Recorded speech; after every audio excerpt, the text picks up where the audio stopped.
Chapter 9 learning new things. सरल हिंदी में इस अध्याय में लेखक बताता है कि नई चीज सीखना आसान होता है, लेकिन उसे अपनी जिंदगी में लागू करना सबसे मुश्किल होता है। बहुत से लोग किताबें पढ़ते हैं, वीडियो देखते हैं और नई नई बातें सीखते हैं, लेकिन उन्हें अपनी रोजमर्रा की जिंदगी में इस्तेमाल नहीं करते। इसलिए उनका ज्ञान सिर्फ जानकारी बनकर रह जाता है और कोई वास्तविक बदलाव नहीं आता। लेखक कहता है कि इस किताब का मकसद केवल डिस्क पर्सनैलिटी मॉडल सिखाना नहीं है, बल्कि लोगों को समझने की एक नई भाषा सिखाना है। हर व्यक्ति अलग होता है। कोई जल्दी फैसला लेता है, कोई सोच समझकर चलता है, कोई बहुत मिलनसार होता है और कोई शांत स्वभाव का होता है। जब हम इन फर्कों को समझ लेते हैं तो लोगों के साथ व्यवहार करना आसान हो जाता है। ये ज्ञान केवल ऑफिस के लिए नहीं है, ये घर, परिवार, दोस्ती, बिजनेस, स्कूल, टीम और हर रिश्ते में काम आता है। चाहे आप मैनेजर हो, कर्मचारी हो, माता पिता हो या किसी टीम के लीडर हो, लोगों को समझना आपकी सफलता को बढ़ा सकता है। लेखक ये भी समझाता है कि केवल पढ़ने से बहुत कम सीख याद रहती है। जब हम किसी बात को सुनते हैं, देखते हैं, उस पर चर्चा करते हैं और फिर उसे खुद करके देखते हैं, तब वो सीख हमारे दिमाग में अच्छी तरह बैठ जाती है। इसलिए सिर्फ किताब पढ़ना काफी नहीं है, बल्कि सीखी हुई बातों का अभ्यास करना भी जरूरी है। लेखक डिस्क को नई भाषा सीखने जैसा मानता है।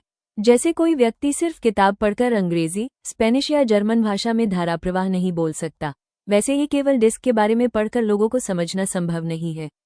इसके लिए लगातार अभ्यास और लोगों का निरीक्षण करना जरूरी है। शुरुआत में गलतियां होना बिल्कुल सामान्य है। हो सकता है आप किसी व्यक्ति को गलत समझ लें या उसके व्यवहार को गलत श्रेणी में रख दें। लेकिन जैसे जैसे अनुभव बढ़ता है, आपकी समझ भी बेहतर होती जाती है। धीरे धीरे आप लोगों की सोच, उनके फैसले लेने का तरीका और उनके व्यवहार को आसानी से पहचानने लगते हैं। लेखक का मानना है कि जब हम लोगों को बेहतर तरीके से समझते हैं तो रिश्ते मजबूत होते हैं, झगड़े कम होते हैं और आपसी सहयोग बढ़ता है। डिस्क का सबसे बड़ा फायदा यही है कि यह हमें लोगों के अंतर को समझना और स्वीकार करना सिखाता है। रियल लाइफ एग्जाम्पल राहुल मान लीजिए, राहुल एक कंपनी में टीम लीडर है।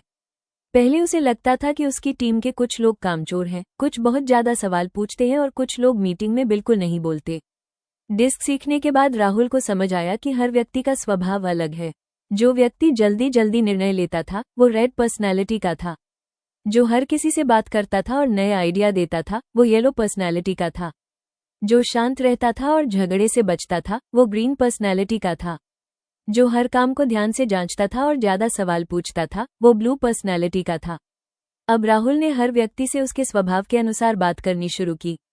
परिणाम ये हुआ कि टीम में झगड़े कम हो गए, काम बेहतर होने लगा और सभी लोग एक दूसरे को बेहतर समझने लगे। यही इस अध्याय का सबसे बड़ा सबक है कि समस्या हमेशा लोगों में नहीं होती, कई बार उन्हें न समझ पाने में होती है। निष्कर्ष, इस अध्याय का मुख्य संदेश ये है कि केवल ज्ञान इकट्ठा करना काफी नहीं है। असली सीख तब होती है जब हम सीखी हुई बातों को अपने जीवन में लागू करते हैं। डिस्क केवल एक पर्सनैलिटी थियरी नहीं है, बल्कि लोगों को समझने का एक व्यवहारिक तरीका है। यदि हम इसका नियमित अभ्यास करें और लोगों के व्यवहार को समझने की कोशिश करें, तो हमारे रिश्ते बेहतर होंगे, संवाद मजबूत होगा और हम जीवन के हर क्षेत्र में अधिक सफल बन सकते हैं। सरल शब्दों में, सीखने का असली मतलब जानना नहीं, बल्कि उसे अपने जीवन में इस्तेमाल करना है।